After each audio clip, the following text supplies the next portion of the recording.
징기스칸의 혈통은 몽골이 아니다. 한 옥스포드 몽골 학자의 폭탄 선언에 전 세계가 발칵 뒤집혔습니다. 수천 년간 잊혔던 고대 왕조와의 연결고리가 드러나자 몽골은 경악했고 한국은 흥분에 휩싸였습니다. 가장 격렬하게 반발한 것은 단연 중국이었습니다. 발해와 고구려는 명백한 중국의 지방 정권이다. 중국 정부가 총력으로 부인했지만 그들의 주장을 박살내는 증거들이 쏟아졌습니다. 결국 미국 하버드까지 이 논쟁에 참전했죠. 유라시아 대륙의 근본을 뒤흔드는 이 거대한 역사 전쟁. 그 진실은 무엇일까요? 지금 바로 그 충격적인 역사 전쟁. 지금 시작합니다. 제 이름은 에르덴입니다. 28살, 몽골 외교관의 아들이죠. 어릴 때부터 저는 우리의 위대한 조상 징기스칸에게 매료되어 있었습니다. 12살 때 아버지가 런던 대사관에 발령받으면서 영국에서 자랐고 자연스럽게 옥스퍼드 대학 동양학부에 진학하게 되었죠. 에르덴, 너는 몽골인이면서 서양 교육을 받은 특별한 케이스야. 두 세계를 연결하는 다리가 되어라. 아버지의 말씀을 가슴에 새기고 저는 몽골 역사 연구에 매진했습니다. 특히 우리 민족의 기원, 징기스칸의 혈통에 관심이 많았죠. 몽골 비사를 수백 번 읽으며 우리 조상들의 이야기에 빠져들었습니다. 그러던 어느 봄날 오후였습니다. 옥스퍼드 보들리언 도서관 3층 동양학 자료실에서 13세기 페르시아 문헌을 읽고 있었죠. 그때 옆 테이블에서 한국 유학생들의 대화가 들려왔습니다. 야, 이거 봐. 발해가 926년에 멸망했잖아. 그때 왕족들이 다 어디로 갔을까? 글쎄, 대부분 요 나라에 흡수됐다고 하는데 일부는 북쪽으로 도망쳤다는 기록도 있어. 북쪽이면 몽골 초원 아니야? 순간 제 손이 멈췄습니다. 발해의 멸망이 926년, 그리고 북쪽으로 도망친 왕족들. 이상하게도 이 단어들이 제 머릿속에서 맴돌기 시작했어요. 그런데 징기스칸 성이 뭐였지? 보르지긴이라고 했나? 맞아, 보르지긴. 근데 그게 무슨 뜻인지는 아무도 몰라. 보르지긴. 우리는 이를 푸른 눈을 가진 자라고 해석하곤 했습니다.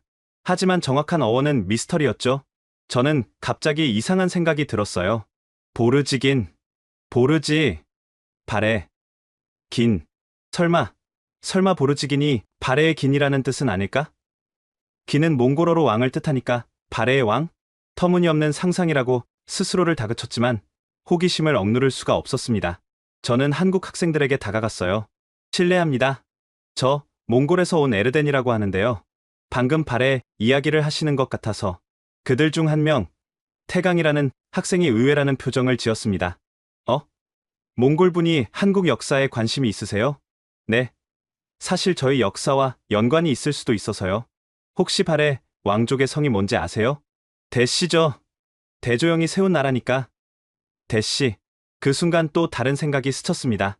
몽골 비사에 나오는 징기스칸의 조상 보돈차르. 이 이름도 명확한 뜻을 모르는데 혹시 보돈이 보동, 즉 발해의 동쪽을 의미하는 건 아닐까? 혹시 발해 관직 체계에 대해 아는 게 있나요? 태강이 노트북을 열더니 자료를 보여줬습니다. 발해에는 대내상이라는 최고 관직이 있었는데 이를 불어라고도 불렀대요. 그리고 좌평, 우평 같은 관직은 대저령이라고도 했고요. 불어, 대저령, 부르테 치노. 온몸에 소름이 돋았습니다. 몽골 비사의 첫 구절? 높으신 하늘의 뜻으로 태어난 부르테 치노가 있었다 해서 부르테 치노를 우리는 푸른 늑대라고 번역했죠. 하지만 만약 이게 늑대가 아니라 불어 대저령을 몽골식으로 음차한 것이라면 저는 도서관을 뛰쳐나가 기숙사로 달려갔습니다. 책상 위에 몽골 비사를 펼쳐놓고 처음부터 다시 읽기 시작했어요. 이번엔 완전히 다른 시각으로. 부르테 치노의 아내는 코아이 마랄이었다. 코아이 마랄은 흰 암사슴으로 번역되죠. 하지만 코아이, 고씨, 마랄은 몽골어로 사슴이지만 고대에는 귀인을 뜻하기도 했습니다. 그렇다면 코아이 마랄은 고씨 귀인? 미친 생각이라고 억지라고 스스로를 타일렀지만 멈출 수가 없었어요. 다음날 새벽 저는 다시 도서관으로 향했습니다. 이번엔 더 깊은 곳. 일반 학생들은 잘 모르는 지하 2층 특별 열람실로 갔죠. 그곳을 지키는 사서는 엘리너라는 60대 여성이었습니다. 옥스퍼드에서 40년을 일한 베테랑이죠. 에르덴, 새벽부터 웬일이니? 또 몽골 비사 연구? 엘리너, 혹시 동양 고문서실에 미분류 문서가 있다고 들었는데요. 그녀의 표정이 묘하게 변했습니다. 누가 그런 얘기를 했니? 그냥 소문으로 들었어요. 13세기 페르시아나 중국 문헌 중에 몽골 관련된 것들이요. 엘리너는 잠시 망설이다가 낮은 목소리로 말했습니다. 따라와. 하지만 이건 우리 둘만의 비밀이야. 그 문서들은 조만간 중국 정부 요청으로 반환될 예정이거든. 지하 3층으로 내려가는 계단은 좁고 어두웠습니다. 곰팡이 냄새가 났죠. 철문을 열고 들어간 곳은 먼지로 가득한 창고 같은 공간이었어요. 여기 있는 건 19세기 말 영국 탐험가들이 중앙아시아에서 가져온 문서들이야. 제대로 분류도 안 됐고 대부분 아무도 읽지 않았지. 그녀가 한 상자를 가리켰습니다. 페르시아어로 된 문서들이야. 네가 페르시아어를 읽을 수 있다면? 저는 떨리는 손으로 상자를 열었습니다. 누렇게 변색된 양피지들이 쌓여 있었어요. 조심스럽게 한 장을 꺼내 펼쳤습니다. 일칸국 시대의 문서였죠. 그리고 저는 평생 잊을 수 없는 구절을 발견했습니다. 동방의 왕자 보르지는 해동의 멸망한 왕국에서 왔다. 그의 선조는 대시였으나 초원에서는 보르지긴이라 불렀다. 심장이 멎는 줄 알았어요. 보르지긴이 정말로 발해의 왕을 의미한다는 직접적인 증거였습니다. 엘리너, 이 문서 복사할 수 있을까요? 안 돼. 하지만 그녀가 주위를 둘러보더니 휴대폰을 꺼냈습니다. 빨리 찍어. 내가 망 봐줄게. 떨리는 손으로 문서를 촬영했습니다. 한 장, 두 장, 세 장, 모두 15장이었어요. 바로 그때 복도에서 발소리가 들렸습니다. 엘리너의 얼굴이 창백해졌어요. 빨리 숨어. 이 시간에 여기 올 사람은 없는데. 발소리가 점점 가까워졌습니다. 엘리너가 재빨리 저를 책장 뒤로 밀어 넣었어요. 숨을 죽이고 있는데 낯선 남자 목소리가 들렸습니다. 미스 엘리너, 이른 아침부터 여기서 뭘 하시죠? 아, 윌슨 씨.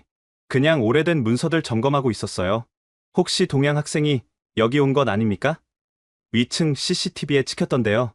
제 등줄기에 식은땀이 흘렀습니다. 엘리너가 침착하게 대답했어요. 아, 에르렌군요.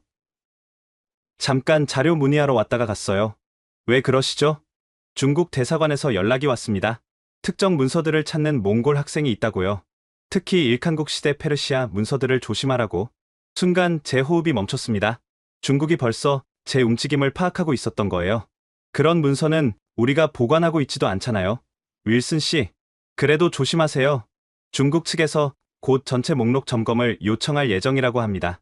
발소리가 멀어진 후에도 한참을 더 기다렸습니다. 엘리너가 저를 불러냈을 때 그녀의 얼굴은 심각했어요. 에르렌, 당장 여기서 나가. 그리고 오늘 밤 11시에 케블 카페에서 만나자. 혼자 와. 그날 하루가 어떻게 지나갔는지 모르겠어요. 강의도 귀에 들어오지 않았고 밥도 목구멍으로 넘어가지 않았습니다. 밤 11시, 케블 카페는 텅 비어 있었어요. 구석자리에 앉은 엘리너가 손짓했습니다. 에르덴, 내가 왜 너를 도와주는지 알아?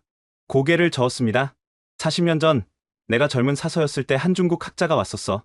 그도 너처럼 뭔가를 찾고 있었지. 티베트와 위구르 문서들을 미친 듯이 뒤졌어. 그러다 갑자기 사라졌지. 나중에 알고 보니 중국 정부가 강제로 데려간 거였어. 그녀가 가방에서 봉투를 꺼냈습니다. 이건 내가 몰래 복사해둔 거야. 네가 찍은 문서보다 더 중요한 것들이지. 하지만 조건이 있어. 절대 출처를 밝히지 마. 그리고 중국이 너를 건드리기 전에 빨리 연구를 끝내. 봉투를 열어보니 아랍 문자로 빽빽하게 쓰인 문서 복사본이 20장 넘게 들어 있었습니다. 제목을 보는 순간 손이 떨렸어요. 몽골 왕가의 비밀 계보. 라시드 알딘. 라시드 알딘은 일칸국의 재상이자 역사가였죠. 그의 집사는 몽골 역사의 가장 중요한 원전 중 하나입니다. 하지만 이 문서는 공식 집사에 없는 내용이었어요. 징기스칸의 19대조는 동쪽 바다 넘어 나라의 왕자였다. 그 나라가 망하자 일족을 이끌고 서쪽으로 왔다. 몽골인들은 그를 보르지, 즉 발해의 왕이라 불렀다. 더 읽어 내려갔습니다. 보르지의 후손들은 자신들의 출신을 숨겼다. 하늘에서 내려온 풀은 늑대의 후손이라 칭했지만 실은 멸망한 동방 왕국의 마지막 왕족이었다. 기숙사로 돌아온 후 저는 다음날 새벽까지 문서를 번역했습니다. 페르시아어 사전을 뒤지고 고대 아랍 문자를 해독하느라 눈이 빠질 것 같았어요. 새벽 4시가 되자 누군가 제 방문을 두드렸습니다. 이 시간에 누가? 조심스럽게 문을 열었더니 한국 학생 태강이 서 있었어요. 얼굴이 창백했습니다. 에르덴, 큰일이야. 너 조심해야 해. 무슨 일이야? 중국 유학생의 애들이 너에 대해 수군거리는 걸 들었어. 무슨 문서를 훔쳤다고. 그리고 곧 너를 신고한다고. 심장이 철렁했습니다.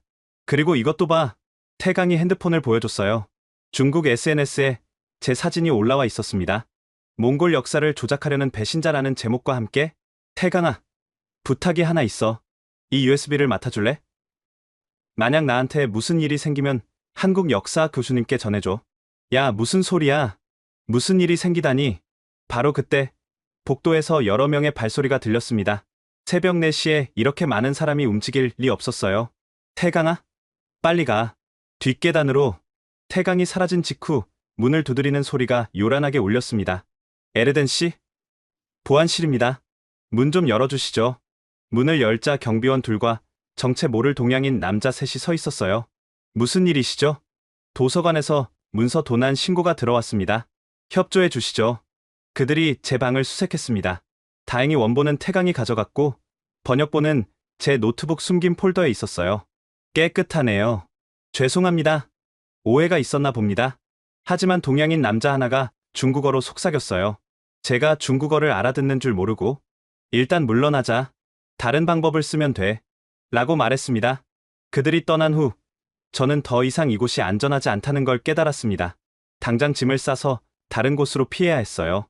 노트북과 필수품만 챙겨나가려는데 휴대폰이 울렸습니다. 엘리너였어요.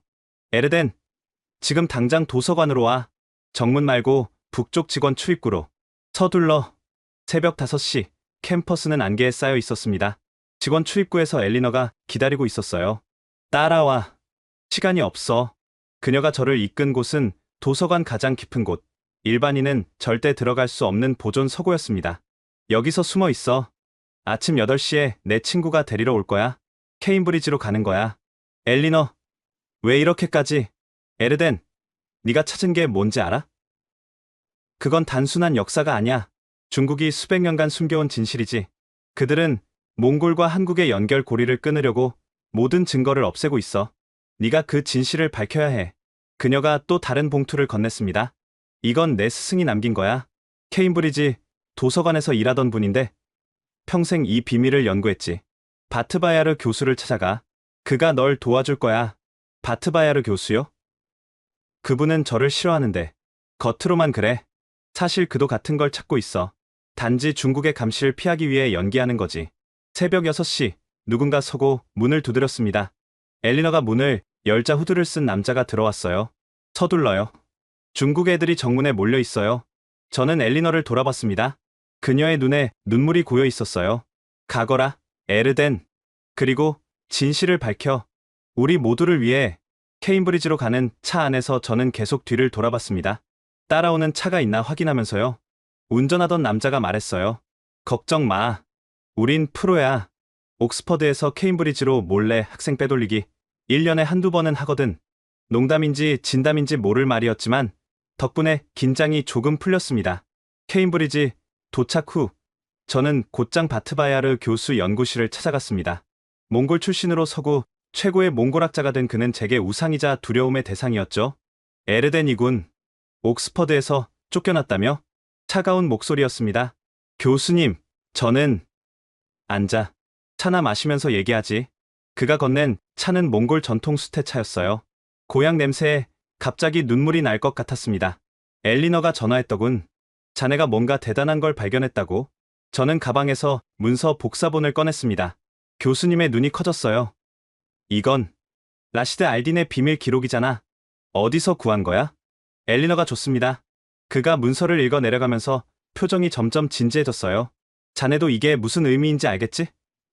징기스칸이 발해 왕족이라니? 하지만 이것만으론 부족해. 더 많은 증거가 필요해. 그래서 제가 15개 언어를 배우려고 합니다. 교수님이 의외라는 표정을 지었어요. 15개 언어? 그게 가능하다고 생각하나? 각 언어권 문헌을 원문으로 읽어야 진실을 찾을 수 있습니다. 중국 사료, 페르시아 문헌, 아랍 기록, 러시아 문서, 티베트 경전, 만주 실록, 모든 증거를 모아야 합니다. 교수님은 잠시 생각하더니 고개를 끄덕였습니다. 미친 짓이지만 해볼 만하군. 좋아, 내가 도와주지. 하지만 경고하는데 이 길을 가면 돌아올 수 없어. 중국은 자네를 가만두지 않을 거야. 그날부터 지옥 같은 나날이 시작됐습니다. 새벽 4시에 일어나 만주어 수업, 오전에는 고대 터키어, 오후에는 아랍어, 저녁에는 티베트어, 주말에는 여진어와 거란어까지. 룸메이트가 된 독일 유학생 막스가 걱정스럽게 물었어요. 에르덴, 도대체 왜 이러는 거야? 네가 미쳐가는 것 같아. 진실을 찾아야 해, 막스. 우리 민족의 진짜 역사를. 무슨 진실? 징기스칸은 위대한 정복자야. 그것만으로 충분하잖아. 아니야. 우리가 어디서 왔는지, 우리가 누구인지 알아야 해. 만주어를 가르쳐준 왕 교수는 중국인이었지만 양심적인 학자였습니다. 에르덴, 만주어로 된 몽골 기록이 있어. 청나라 때 작성된 건데 거기 보면 흥미로운 내용이 있지. 그가 보여준 문서에는 이렇게 적혀 있었어요. 몽골 황금 시족은 스스로를 보르지긴이라 하는데 이는 동방에서 온 왕족을 뜻한다. 그들의 선조는 큰 나라가 망하자 서쪽으로 왔다. 거란어 문헌에서도 비슷한 기록을 찾았습니다. 발해가 망하자 대시 왕족 일부가 북으로 갔다. 그들은 몽골 부족과 혼인하여 새로운 시족을 이루었다. 하지만 가장 충격적인 발견은 티베트 불경에서였습니다. 라사에서 온 린첸 스님이 보여준 고문서에 이런 구절이 있었어요. 동방의 바다 너머에서 온 왕자가 있었다. 하늘은 그에게 초원을 주었고 그의 후손은 세계를 다스렸다. 여진어로 된 금사를 읽다가 또 다른 단서를 발견했습니다. 데야발의 후손이 북방 초원으로 갔다. 훗날 그들은 모든 부족을 통일했다. 데야발은 대조영의 동생이었죠. 발해 왕족이 확실했습니다. 아랍어 문헌도 뒤졌어요. 이븐 바투타의 여행기에 이런 구절이 있었습니다. 몽골인들은 자신들의 조상이 동쪽 끝에 뜨는 나라에서 왔다고 믿는다. 러시아어 문서도 중요했습니다. 18세기 러시아 탐험가의 기록이었죠. 부랴트족 장로가 말하기를 그들의 선조 보르지기는 발해국 왕자였다고 한다. 하지만 언어 공부는 정말 지옥이었어요. 하루에 4시간만 자고 나머지는 모두 공부에 매달렸습니다. 코피가 자주 났고 두통약 없이는 버틸 수 없었죠. 어느 날 새벽 도서관에서 공부하다 쓰러졌습니다. 깨어보니 병원이었어요. 막스가 옆에 있었습니다. 에르덴, 이제 그만해. 죽을 거야. 아니야. 계속해야 해. 이제 거의 다 왔어. 퇴원 후에도 공부는 계속됐습니다. 소그더, 위구르어, 탕구트어까지. 머리가 터질 것 같았지만 멈출 수 없었어요. 그러던 중 충격적인 소식이 들려왔습니다. 엘리너가 교통사고로 사망했다는 거였어요. 하지만 전 알고 있었습니다. 그게 단순한 사고가 아니라는 걸. 바트바야르 교수가 제 어깨를 잡았어요. 이제 정말 조심해야 해. 그들이 본격적으로 움직이기 시작했어. 교수님, 전 괜찮습니다. 이제 10개 언어를 읽을 수 있어요. 조금만 더 하면. 미친놈. 하지만 존경스럽군. 계속하게. 고대 한국어가 가장 어려웠습니다. 향찰, 이두, 구결. 한국인들도 읽기 어려워하는 고대 문자들이었죠. 서울에서 온 최태성 교수가 도와줬어요. 에르덴, 자네가 찾는 게 여기 있을지도 몰라. 그가 보여준 것은 고려사였습니다. 발해 유민이 고려로 많이 왔지만 왕족 일부는 북으로 갔다는 기록이 있어. 특히 대문예라는 인물이 일족을 이끌고 몽골로 갔다고. 대문예. 이 이름을 몽골식으로 발음하면 다문이. 몽골 비사에 나오는 징기스칸의 조상 중에 다문이 있었습니다. 산스크리트어 문헌에서도 단서를 찾았어요. 쿠샨 왕조 기록에 이런 구절이 있었죠. 북방 초원의 새로운 지배자들은 동쪽 바다 건너에서 왔다고 주장한다. 15개 언어를 통해 찾은 모든 기록이 한 곳을 가리키고 있었습니다. 징기스칸의 조상은 발해 왕족이었다는 것을. 언어 공부를 시작한 지 2년째 되던 날 드디어 마지막 언어인 파스파 문자를 해독할 수 있게 됐습니다. 원나라 때 쓰인 이 문자로 된 비밀 문서가 있었는데 거기엔 이렇게 적혀 있었어요. 우리 황금 시족의 비밀을 아는 자는 적다. 우리의 선조 보르지기는 발해의 마지막 왕자였다.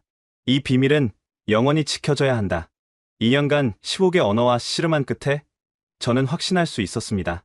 하지만 이제 진짜 싸움이 시작될 거라는 것도 알고 있었죠.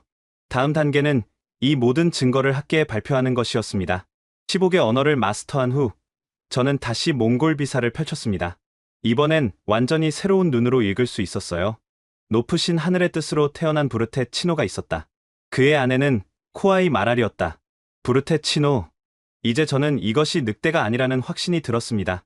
15개 언어로 교차 검증한 결과 부르테는 발해의 관직 불어의 음차였고 치노는 진왕을 뜻하는 거였어요. 발해의 불어, 진왕. 이것이 몽골 민족의 시조 푸른 늑대의 정체였습니다. 저는 이 발견을 정리해서 케임브리지 동양학 세미나에서 발표하기로 했습니다. 작은 세미나였지만 학계 거물들이 몇 명 참석한다고 들었어요. 발표 당일 강의실에는 20명 정도가 모였습니다. 그 중에는 하버드에서 온 브라이언 교수도 있었죠. 몽골사 연구의 대가였습니다. 오늘 저는 몽골 기원 신화의 재해석을 발표하겠습니다. 부르테치노는 늑대가 아니라 발해의 왕족이었다는 가설입니다. 청중이 술렁였습니다. 브라이언 교수가 코웃음을 쳤어요. 젊은이, 그건 너무 억지 아닌가? 부르테치노는 명백히 토템 신앙의 상징이야. 교수님, 페르시아 문헌을 보시죠. 저는 라시드 알딘의 비밀 기록을 스크린에 띄웠습니다. 여기 명확히 나와 있습니다. 보르즈기는 동방 왕국에서 온 왕족이라고요. 그건 후대의 창작일 수 있어. 원본을 확인했나? 네. 그리고 만주어, 거란어, 여진어 기록도 모두 일치합니다. 제가 준비한 자료를 하나씩 보여줬어요. 15개 언어로 수집한 증거들이었죠. 발표가 진행될수록 청중의 표정이 진지해졌습니다. 특히 코아이 마라를 고씨 귀인으로 해석한 부분에서는 감탄사가 나왔어요. 고구려 왕족 고씨가 발해 건국에 참여했고 그 후손이 몽골로 갔다면 역사적으로 충분히 가능한 시나리오입니다. 그때 청중석 뒤편에서 누군가 일어났습니다. 한국에서 온 최태성 교수였어요. 흥미로운 발표네요. 실제로 한국 사료에도 비슷한 기록이 있습니다. 발해 멸망 때 왕족 일부가 북방으로 갔다는 최 교수님 말씀이 맞습니다. 고려사에 명확히 기록되어 있죠. 하지만 브라이언 교수는 여전히 회의적이었어요. 그래도 직접적인 증거는 부족해. 추측과 해석뿐이잖아. 바로 그때 바트바야르 교수가 손을 들었습니다. 브라이언, 내가 한 가지 보여줄 게 있네. 그가 서류 가방에서 낡은 문서를 꺼냈어요. 이건 내 할아버지가 소장하고 계셨던 거야. 몽골 왕족 비밀 계보야. 여기 보게. 문서를 확대한 화면이 스크린에 떴습니다. 몽골 전통 문자로 쓰여 있었죠. 부르테치노, 본명 대문에, 발해국, 왕자. 강의실이 순간 조용해졌습니다. 브라이언 교수의 얼굴이 창백해졌어요. 이건 불가능해. 최태성 교수가 일어섰습니다. 에르렌 군, 계속 연구해보게. 한국 학계도 적극 지원하겠네. 이건 단순한 학문적 발견이 아니야. 두 민족의 잃어버린 고리를 찾는 일이지. 세미나가 끝난 후 바트바야르 교수가 저를 불렀어요. 에르덴, 이제 진짜 위험이 시작될 거야. 중국은 이 사실이 퍼지는 걸 막으려 할 거고 몽골 보수파도 반발할 거야. 준비됐나? 네, 교수님. 진실을 위해서라면. 그날 밤 기숙사로 돌아오니 방이 엉망이 되어 있었습니다. 누군가 침입해서 뒤진 흔적이 역력했어요. 노트북도 사라졌고 연구 자료도 대부분 없어졌습니다. 막스가 달려왔어요. 에르덴, 너 무사해? 아까 동양인 몇 명이 너 방에 들어가는 걸 봤어? 다행히 중요한 자료는 클라우드에 백업해뒀고 원본은 교수님께 맡겨뒀습니다. 휴대폰이 울렸어요. 모르는 번호였습니다. 에르덴 군이지? 경고하는데 이 연구 그만둬. 안 그러면 가족이 위험할 거야. 누구세요? 전화는 끊어졌습니다. 그 순간 또 다른 전화가 왔어요. 몽골에 있는 어머니였습니다. 에르덴아, 오늘 이상한 사람들이 집에 왔었어. 네가 뭘 연구하는지 물어보더라. 심장이 철렁했습니다. 어머니, 당분간 이모 댁에 가 계세요. 제발요. 이제 정말 돌이킬 수 없는 강을 건넜다는 걸 알았습니다. 하지만 멈출 수는 없었어요. 부르테치노의 정체를 밝혔으니 이제 알란 고아의 비밀도 풀어야 했습니다.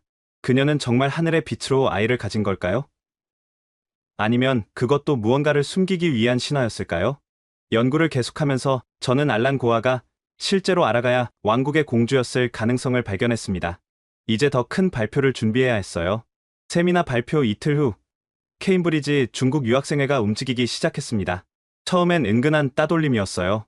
도서관에서 제 자리에 쓰레기를 놓거나 복도에서 중국어로 욕하면서 지나가는 정도였죠. 하지만 곧 본격적인 공격이 시작됐습니다. 어느 날 아침 제 연구실 문에 빨간 페인트로 매국노라고 써 있었어요. 바트바야르 교수가 심각한 표정으로 저를 불렀습니다. 에르덴, 중국 교육부에서 공식 항의가 들어왔어. 너 연구가 역사 왜곡이라면서 중단하라고 압력을 넣고 있어.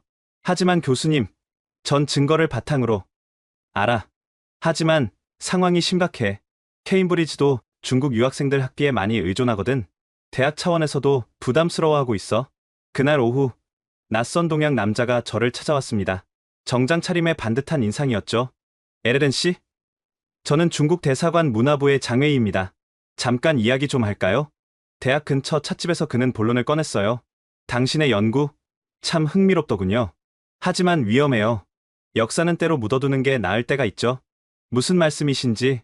발해는 중국 지방 정권이었고 몽골 또한 중국 역사의 일부입니다. 원나라는 중국 왕조였죠. 이걸 부정하는 연구는 용납할 수 없어요. 그건 중국의 입장일 뿐입니다. 역사적 진실은 그가 서류 봉투를 테이블에 올려놨어요. 여기 50만 파운드 연구비 지원 계약서가 있습니다.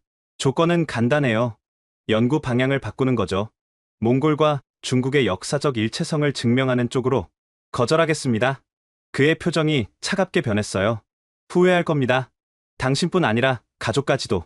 그날 밤 기숙사로 돌아가는 길에 검은 승용차가 저를 따라왔습니다. 일부러 돌아서 갔는데도 계속 뒤를 밟았어요. 핸드폰으로 막스에게 문자를 보냈습니다. 위험해.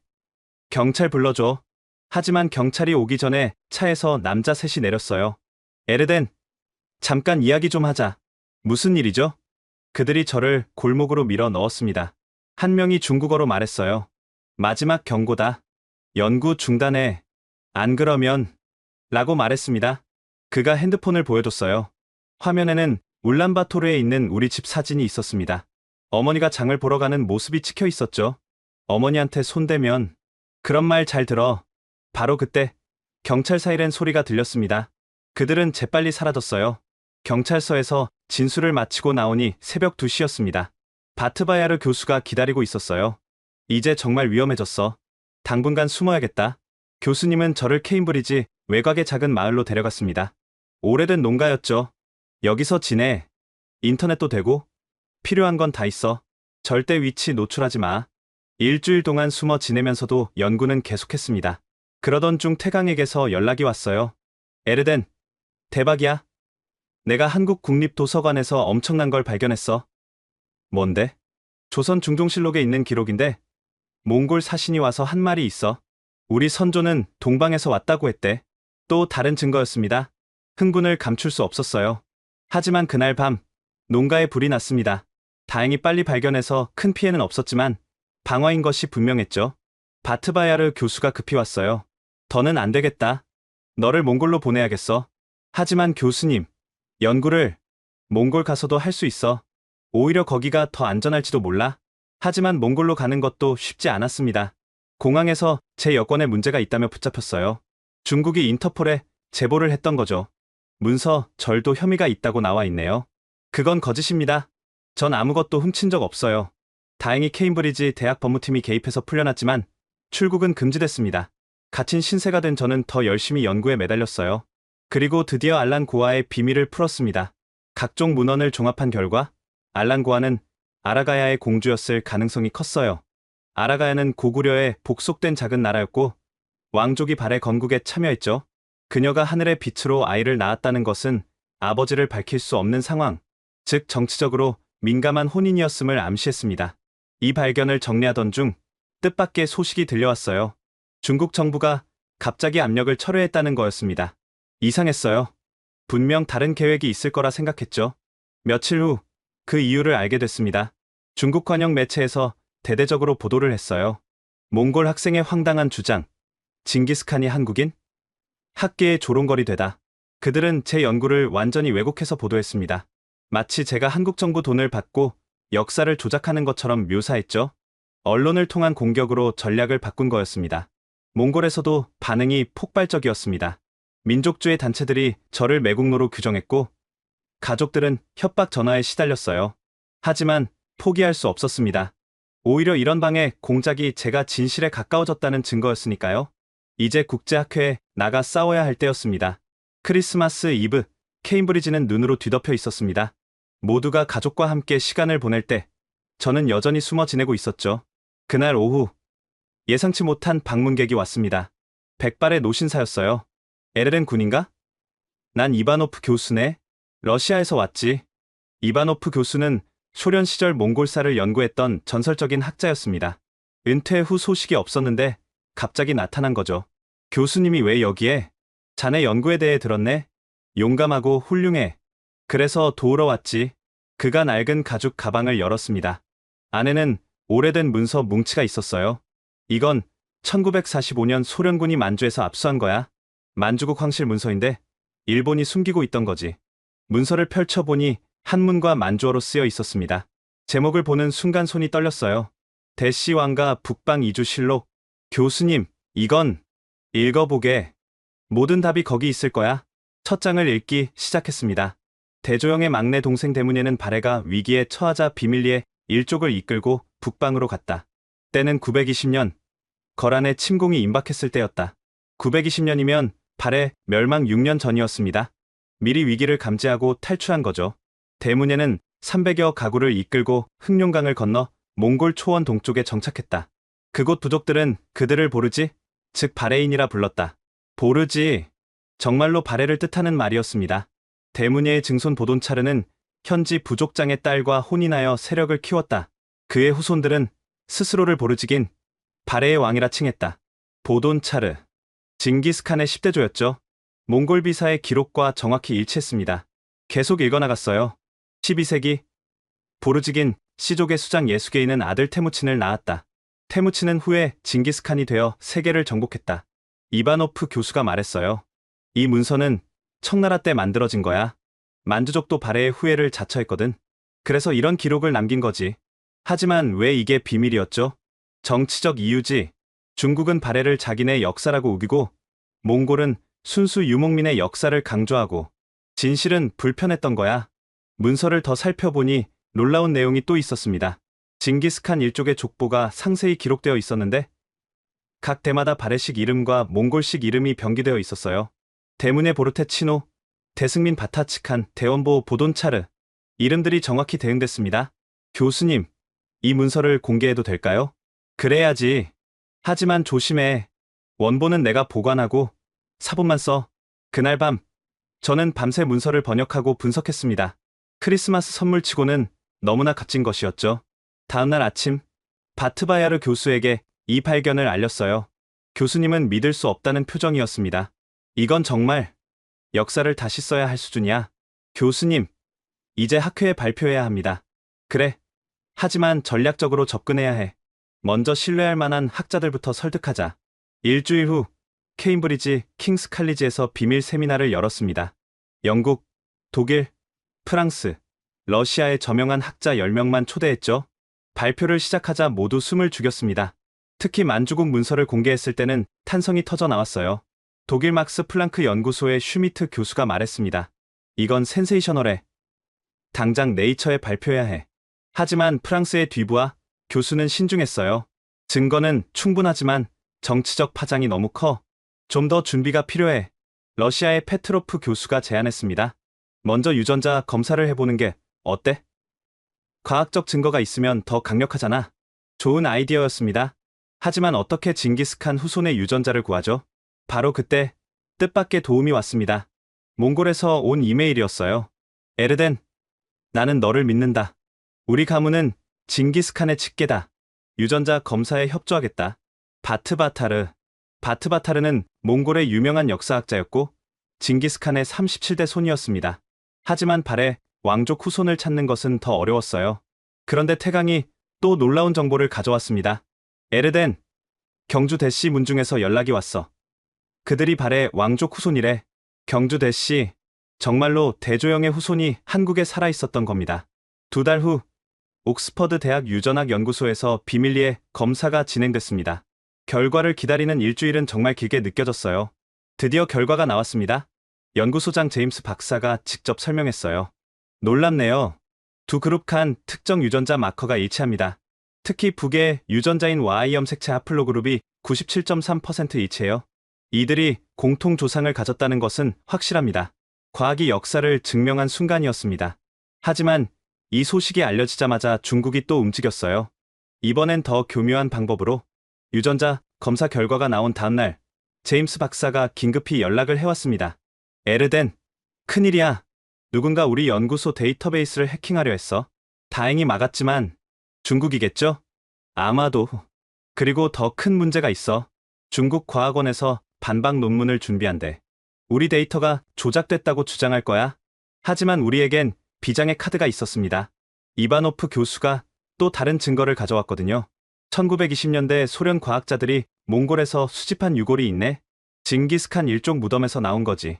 정말요? 그럼 직접 DNA를 추출할 수 있겠네요. 유골은 상트페테르부르크 인류학 박물관에 보관되어 있었습니다. 러시아 정부의 특별 허가를 받아 샘플을 채취할 수 있었죠. 3주 후 결과가 나왔습니다. 에르덴, 대박이에요. 제임스 박사가 흥분해서 말했어요. 유골의 DNA와 현대 샘플이 완벽히 일치해요. 더 놀라운 건 미토콘드리아 DNA 분석 결과. 동아시아 특정 지역, 바로 한반도 북부와 만주 일대의 특징을 보인다는 거예요. 이제 의심의 여지가 없었습니다. 과학이 모든 걸 증명했으니까요. 저는 이 결과를 정리해서 국제학술지에 투고하기로 했습니다. 하지만 그 전에 몽골 정부와 학계를 설득해야 했어요. 뜻밖에도 몽골 과학원에서 먼저 연락이 왔습니다. 에르덴, 울란바토르로 와주게. 자네 연구를 직접 듣고 싶네. 일주일 후 저는 4년 만에 고향 땅을 밟았습니다. 공항에는 경찰이 기다리고 있었어요. 체포되는 건가 싶었는데 그들은 저를 보호하러 온 거였습니다. 몽골 과학원 대강당은 꽉 찼습니다. 정부 관료, 학자, 언론인, 심지어 일반 시민들까지 왔어요. 발표를 시작하기 전 저는 몽골어로 말했습니다. 저는 우리 민족을 욕되게 하러 온 게 아닙니다. 오히려 더 위대한 역사를 찾아왔습니다. 2시간에 걸친 발표 동안 청중은 숨소리조차 내지 않았어요. DNA 증거를 제시했을 때는 여기저기서 탄성이 터졌습니다. 발표가 끝나자 한 노인이 일어섰어요. 몽골의 가장 존경받는 역사학자 뭉우바트 교수였습니다. 에르덴, 자네가 올래? 사실 우리도 알고 있었어. 우리 조상이 동쪽에서 왔다는 전설이 있거든. 단지 인정하기 싫었을 뿐이지. 그의 인정은 큰 전환점이 되었습니다. 하지만 중국의 반격도 만만치 않았어요. 그들은 국제학회에서 조직적으로 제 연구를 공격했습니다. DNA 검사는 조작될 수 있다. 발해는 중국의 지방 정권이었다. 몽골 제국도 중국 역사의 일부다. 그때 한국 학자들이 나섰습니다.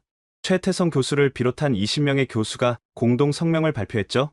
에르덴의 연구는 과학적이고 객관적이다. 우리는 그의 발견을 전적으로 지지한다. 일본 학자들도 동참했고 미국과 유럽 학계도 지지 성명을 냈습니다. 중국은 점점 고립되어 갔어요. 파리 소르본 대학에서 열린 국제중앙아시아 학회. 500명이 넘는 학자들이 모인 대규모 학회였습니다. 제 발표는 마지막 날 메인 세션에 배정됐어요. 징기스칸의 뿌리 발해에서 몽골까지. 강단에 오르기 전 바트바야르 교수가 제 어깨를 잡았습니다. 에르덴, 오늘이 결전이야. 중국이 총력을 다해 공격할 거야. 하지만 진실은 너 편이니까 두려워하지 마. 발표를 시작하자 맨 앞줄에 앉은 중국 학자들이 일제히 팔짱을 꼈습니다. 북경대 왕페이 교수가 이끄는 20명의 공격 부대였죠. 저는 차분히 시작했습니다. 15개 언어로 수집한 문헌 증거, 만주국 황실 문서, 그리고 DNA 분석 결과까지. 30분간의 발표가 끝나자 왕페이 교수가 벌떡 일어났어요. 터무니없는 주장입니다. 발해는 말갈족이 세운 나라고 그들은 후에 여진족이 되어 금나라를 세웠죠. 중국 역사의 일부입니다. 왕 교수님, 발해 왕족은 고구려계였습니다. 이건 중국 사서에도 명확히 나와 있죠. 그래도 발해는 당나라에 조공을 바쳤습니다. 중국의 지방 정권이었어요. 그때 러시아 학자 페트로프가 일어났습니다. 왕 교수, 조공 관계가 복속을 의미하진 않습니다. 그럼 조선도 중국이었나요? 청중석에서 웃음이 터졌어요. 왕 교수의 얼굴이 빨개졌습니다. 하버드의 브라이언 교수가 손을 들었어요.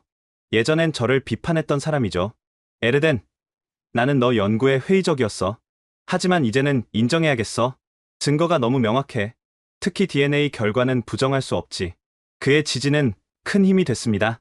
그런데 갑자기 왕 교수가 충격적인 주장을 했어요. 그래, 100번 양보해서 징기스칸이 발해 후손이라 치자. 그래도 발해는 중국이니까 징기스칸도 중국인이다. 순간 장내가 술렁였습니다. 몽골 대사가 벌떡 일어났어요. 무슨 헛소리입니까? 징기스칸은 몽골인입니다. 한국 대사도 일어났습니다. 발해는 고구려를 계승한 독립국이었습니다. 중국이 아니에요. 상황이 험악해지자 학 회장이 중재에 나섰어요. 모두 진정하세요. 이건 학술 토론입니다. 그때 프랑스의 원로 학자 피에르 교수가 일어났습니다. 90세가 넘은 전설적인 동양학자였죠. 여러분, 역사는 누구의 소유물이 아닙니다. 징기스칸이 발해 후손이든 아니든 그는 인류 전체의 역사입니다. 중요한 건 진실을 밝히는 거죠. 그리고 에르덴이 제시한 증거는 매우 설득력 있습니다. 그의 말에 박수가 터졌어요. 이어서 일본 교토대 하시모토 교수가 폭탄 발언을 했습니다. 사실 우리도 비슷한 문서를 갖고 있습니다. 일본 황실 도서관에 보관된 몽골 왕실 족보가 있는데 거기에도 징기스칸 조상이 고려에서 온 왕자라고 기록되어 있습니다. 이 발언에 중국 측은 완전히 당황했어요. 왕페이 교수가 소리쳤습니다. 그건 일본이 조작한 거다. 만주 침략을 정당화하려고. 하지만 하시모토 교수는 침착했어요. 이 문서는 1592년 임진왜란 때 조선에서 가져온 겁니다. 조작할 이유가 없죠. 학회는 완전히 제 편으로 돌아섰습니다. 투표 결과 제 연구를 공식 인정하기로 했어요. 왕페이 교수가 중국 대표단을 이끌고 퇴장하면서 외쳤습니다. 이건 역사 왜곡이다. 중국은 절대 인정하지 않을 것이다. 하지만 이미 대세는 기울었어요. 학회가 끝난 후 놀라운 일이 일어났습니다. 몽골 대통령이 직접 전화를 했어요. 에르덴, 자네는 우리 민족의 자랑이네. 더 위대한 역사를 찾아줘서 고맙네. 파리 학회 일주일 후 하시모토 교수에게서 비밀 초청장이 왔습니다. 에르덴 군, 교토로 와주게. 자네가 봐야 할 것이 있네. 하지만 극비리에 와야 하네. 일본 입국도 쉽지 않았어요. 중국이 압력을 넣어서 비자가 거부됐거든요. 결국 관광 비자로 몰래 들어갔습니다. 교토의 어느 전통 료칸에서 하시모토 교수를 만났어요. 에르덴, 내가 보여줄 건 일본 황실에서도 극소수만 아는 비밀이야. 1592년 임진왜란 때 조선 왕실에서 가져온 문서인데 그동안 한 번도 공개된 적이 없지. 그가 이끈 곳은 교토 어소, 즉 옛 황궁이었습니다. 특별 허가를 받아 비밀 서고에 들어갔어요. 여기 있는 문서들은 국보급이야. 특히 이것 봐. 그가 보여준 건 낡은 한지에 쓰인 족보였습니다. 제목이 충격적이었어요. 대시 왕가 몽골 이거록. 조선에서 작성된 발해 왕족의 몽골 이주 기록이었습니다. 이건 고려 때 만들어진 거야. 발해 유민이 고려로 올 때 가져온 거지. 내용을 읽어보니 더 놀라웠어요. 대조영의 막내 동생 대문에 자는 보르테 920년 3월 거란의 침입을 피해 300호를 이끌고 북방으로 감. 이후 몽골 부족과 합쳐져 보르직인 시족을 이루다. 보르테, 부르테 치노의 다른 표기였습니다. 계속 읽어나갔어요. 대문예의 사대손 보돈차르, 현지 부족장의 딸 알란과 혼인. 알란은 아라가야 왕족 출신으로 어릴 때 북방으로 이주한 자라. 알란 고아의 정체까지 명확히 나와 있었습니다. 보돈차르의 구대손 태무친, 1162년생, 후에 징기스칸이 되어 천하를 통일하다. 완벽한 계보였어요. 대문예에서 징기스칸까지 14대가 정확히 기록되어 있었습니다. 하시모토 교수가 말했어요. 이 문서를 공개하면 큰 파장이 일 거야. 하지만 진실은 밝혀져야 하지 않겠나? 교수님, 이걸 촬영해도 될까요? 안 돼. 황실 규정상 불가능해. 하지만 그가 작은 수첩을 꺼냈어요. 내가 필사해둔 게 있네. 가져가게. 밖으로 나오려는데 갑자기 경비원들이 나타났습니다. 신분증 확인하겠습니다. 하시모토 교수가 당황했어요. 평소엔 이런 일이 없었거든요. 무슨 일인가? 중국 대사관에서 수상한 외국인이 황실 문서를 노린다고 제보가 왔습니다. 순간 긴장이 흘렀어요. 하지만 하시모토 교수가 침착하게 대응했습니다. 이 사람은 내 제자야. 함께 연구하러 온 거지. 다행히 그들은 물러났지만 우리는 서둘러 자리를 떴어요. 료칸으로 돌아온 후 하시모토 교수가 심각한 표정으로 말했습니다. 에르덴, 당장 일본을 떠나게. 중국이 자네를 주시하고 있어. 그날 밤 저는 오사카로 이동해서 한국행 배를 탔습니다. 비행기는 너무 위험했거든요. 부산에 도착한 다음날 몽골 정부로부터 공식 소환장이 왔습니다. 에르덴 씨는 즉시 귀국하여 국가안보부에 출석하시오. 드디어 올 것이 왔구나 싶었어요. 하지만 피할 수 없었죠. 서울에서 울란바토르행 비행기를 탔습니다. 3년 만에 귀국이었어요. 공항에는 정장 차림의 남자들이 기다리고 있었습니다. 에르덴 씨, 함께 가시죠. 국가안보부 건물은 차갑고 위압적이었어요. 신문실에 들어가니 3명의 조사관이 기다리고 있었습니다. 에르덴, 당신은 몽골의 명예를 실추시켰소. 우리의 위대한 조상을 외국인으로 만들었어. 전 진실을 찾았을 뿐입니다. 진실? 당신이 한국 돈을 받고 조작한 거 아니오? 증거가 있습니다. DNA 검사 결과도. 닥쳐. 징기스칸은 몽골의 영웅이야. 바래고 뭐고 상관없어. 8시간에 걸친 신문이 계속됐습니다. 그들은 제가 매국노라고 몰아붙였어요. 그런데 갑자기 문이 열리고 노인 한 분이 들어왔습니다. 몽골의 전설적인 역사학자 뭉우바트 교수였어요. 충분하오. 이 청년을 놓아주시오. 교수님. 하지만 이자는 내가 보증하겠소. 에르덴은 애국자요. 그가 찾은 건 우리를 더 위대하게 만드는 역사요. 조사관들이 물러났어요. 뭉으바트 교수가 제 손을 잡았습니다. 에르덴, 미안하네. 하지만 이해해주게. 그들도 혼란스러운 거야. 교수님은 저를 자택으로 데려갔어요. 사실 나도 알고 있었네. 우리 조상이 동쪽에서 왔다는 것을. 내 스승도 그렇게 말씀하셨지. 하지만 아무도 인정하려 하지 않았어. 그가 오래된 책을 꺼냈어요. 이건 우리 집안에 전해오는 구전이야. 들어보게. 옛날 옛적 해 뜨는 나라에 큰 나라가 있었다. 그 나라가 망하자 왕자가 서쪽으로 왔다. 그가 바로 푸른 늑대, 우리의 조상이다. 정확히 제 연구와 일치했습니다. 에르덴, 계속하게. 하지만 조심해. 반대파들이 아직 많아. 다음 날, 저는 몽골 국립대학에서 특별 강연을 했습니다. 강당은 학생들로 가득 찼어요.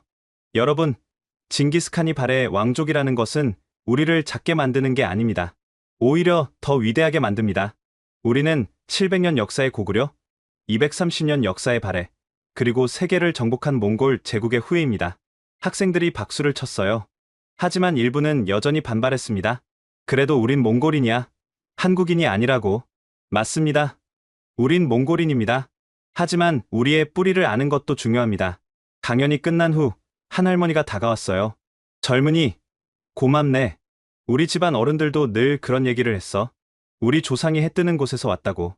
몽골에서 돌아온 일주일 후 한국국립중앙박물관에서 연락이 왔습니다. 에르덴 선생님, 특별 초청하고 싶습니다. 저희가 보관 중인 자료 중에 선생님이 꼭 보셔야 할 것이 있습니다. 서울 용산의 국립중앙박물관 관장실에서 김태영 관장이 기다리고 있었어요. 에르덴 선생, 당신의 연구에 깊은 감명을 받았습니다. 그리고 우리가 도울 수 있을 것 같아요. 그가 안내한 곳은 일반인은 들어갈 수 없는 특별 수장고였습니다. 이건 조선왕조실록 별록입니다. 일반 실록에는 없는 비밀 기록이죠. 한 권을 펼쳐 보여줬어요. 세종실록 별록이었습니다. 세종 15년 함경도에서 올라온 보고서예요. 읽어보세요. 두만강 너머 야인 중에 대씨 성을 가진 자들이 있다. 그들은 스스로를 발해 왕손이라 하며 일족이 서쪽 몽골로 갔다고 한다. 또 다른 기록도 있었어요. 성종 8년 명나라 사신이 전하기를 몽골 부족 중에 보르지긴이라는 시족이 있는데 그들이 동방에서 왔다고 주장한다. 김 관장이 말했어요. 더 중요한 게 있습니다. 이리 오세요. 또 다른 방으로 안내됐어요. 거기엔 오래된 족보들이 있었습니다. 경주 대씨 족보입니다. 그런데 특별한 기록이 있어요. 족보 말미에 작은 글씨로 쓰인 메모가 있었습니다. 북으로 간 일족 대문에 일가 300호, 대승윤 일가 200호, 대원보 일가 150호. 이들은 몽골 땅에서 크게 번성하였다 한다. 정확한 숫자까지 기록되어 있었어요. 이게 언제 작성된 건가요? 고려 말입니다. 발해 멸망 400년 후에도 기억하고 있었던 거죠. 김 관장이 제안했어요. 에르덴 선생, 한국과 몽골이 공동 연구를 하면 어떨까요? 우리도 잃어버린 역사를 찾고 싶습니다. 좋은 제안이었지만 위험도 있었어요. 중국이 가만히 있지 않을 겁니다. 알고 있습니다. 하지만 진실은 밝혀져야죠. 그날 오후 청와대에서 연락이 왔어요. 대통령이 직접 만나고 싶다는 거였습니다. 집무실에서 만난 대통령은 따뜻하게 맞아줬어요.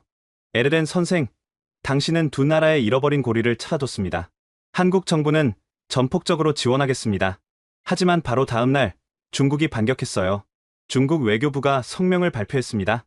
한국이 역사 왜곡에 가담하고 있다. 발해는 중국사이고 몽골 또한 중국의 일부였다. 한국은 즉각 이런 조작을 중단하라. 한국 외교부도 반박했어요. 역사적 진실을 밝히는 것이 왜곡인가? 중국이야말로 동북공정으로 역사를 조작하고 있다. 국제적 논란이 커지자 유엔 교육과학문화기구가 개입했습니다. 객관적 조사를 위해 국제학술위원회를 구성하겠다. 국제 논란이 한창일 때 카자흐스탄에서 놀라운 소식이 전해졌습니다. 알타이 산맥에서 10세기 무덤이 발견됐는데 발해 양식과 몽골 양식이 섞여 있다. 카자흐스탄 고고학연구소의 누르술탄 박사가 직접 연락을 해왔어요. 에르덴, 당신이 와서 봐야 해. 이건 당신 연구를 완벽하게 증명하는 증거야. 일주일 후 저는 알마티를 거쳐 알타이 산맥 기슭의 발굴 현장에 도착했습니다. 해발 2500m의 고원, 바람이 세차게 불었어요. 여기 봐. 누르술탄이 발굴 구덩이를 가리켰어요. 무덤은 돌로 만든 석실묘였는데 구조가 특이했습니다. 발해식 벽돌 구조 위에 몽골식 돌무덤이 덮여 있었어요. 부장품이 더 놀라워. 그가 보여준 건 황금관이었습니다. 발해 특유의 연꽃 문양과 몽골의 늑대 문양이 함께 새겨져 있었어요. 그리고 이것 봐. 작은 금속판에 문자가 새겨져 있었는데 거란 문자와 고대 터키 문자가 섞여 있었습니다. 제가 해독해보니 충격적인 내용이었어요. 대승윤, 발해의 왕가의 후손, 이곳에 잠들다. 그의 자손은 서쪽으로 가 큰 부족이 되리라. 대승윤, 경주 대씨 족보에 나온 그 이름이었습니다. DNA 검사도 했어. 누르술탄이 보고서를 보여줬어요. 시신의 유전자가 현대 몽골인, 그리고 한국인과 일치해. 특히 Y 염색체가 너희가 검사한 것과 똑같아. 완벽한 증거였습니다. 시기, 장소, 유물, DNA까지 모든 것이 일치했어요. 국제 발굴팀이 도착했고 언론도 몰려왔습니다. CNN, BBC, NHK 등 세계 주요 방송사가 모두 왔어요. 발굴이 계속되면서 더 많은 무덤이 발견됐습니다. 총 12개의 무덤에서 비슷한 양식과 유물이 나왔어요. 그중 하나에서 룬 문자로 쓰인 비문이 발견됐는데 거기엔 이렇게 적혀 있었습니다. 동방의 왕이 왔다. 그가 이끈 무리는 초원의 주인이 되었다. BBC 기자가 인터뷰를 요청했어요.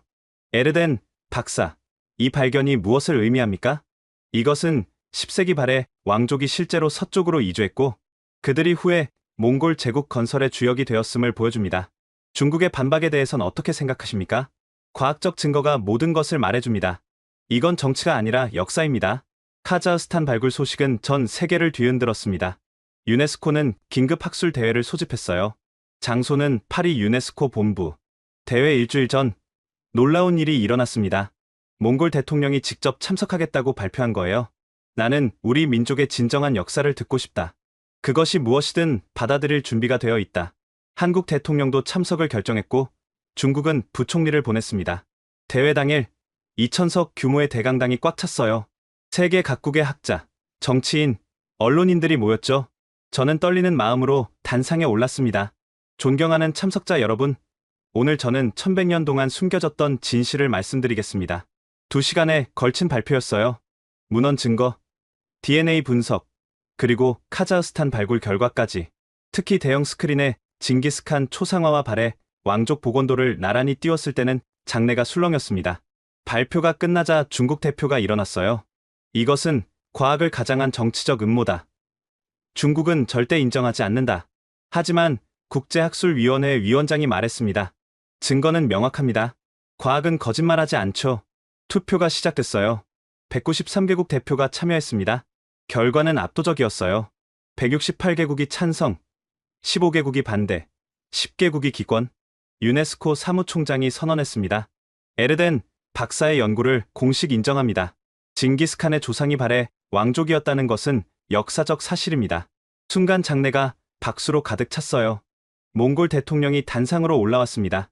에르덴, 당신은 우리에게 더 위대한 역사를 선물했습니다.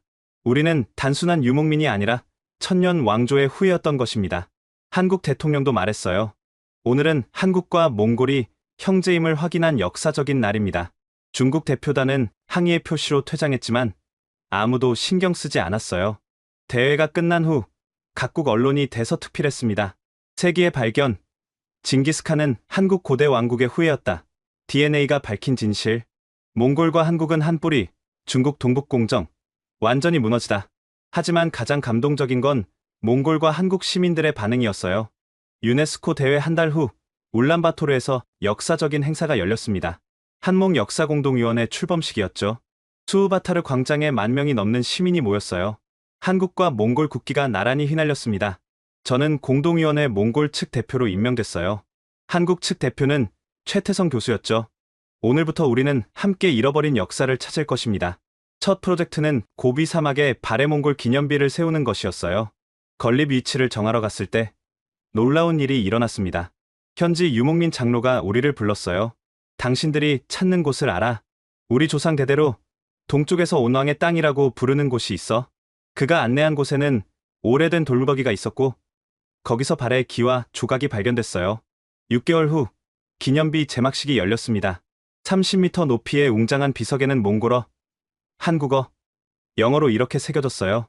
여기 1000년 전 발해의 왕자들이 새로운 역사를 시작한 곳. 그들의 후손 징기스칸이 세계를 정복하다. 더 감동적인 건 징기스칸 측의 후손과 경주 대씨 문중의 역사적 만남이었습니다. 몽골의 바트바타르와 한국의 대종섭 문중 회장이 만났을 때 두 사람은 말없이 포옹했어요. 1000년 만의 재회입니다.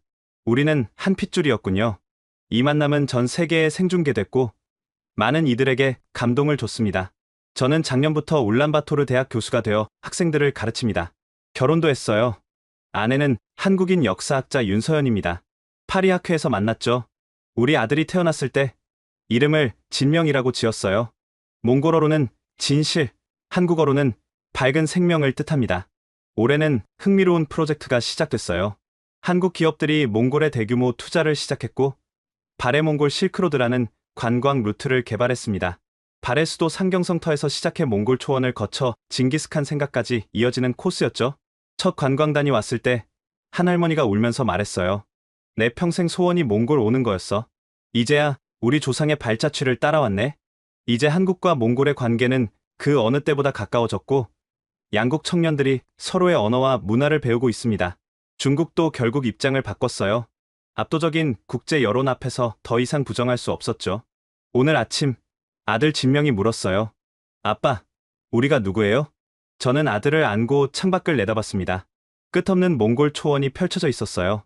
우리는 고구려의 용맹을 이어받고 발해의 지혜를 간직하며 몽골의 대륙을 품은 사람들이란다. 그럼 우리가 제일 대단한 거예요? 아니야.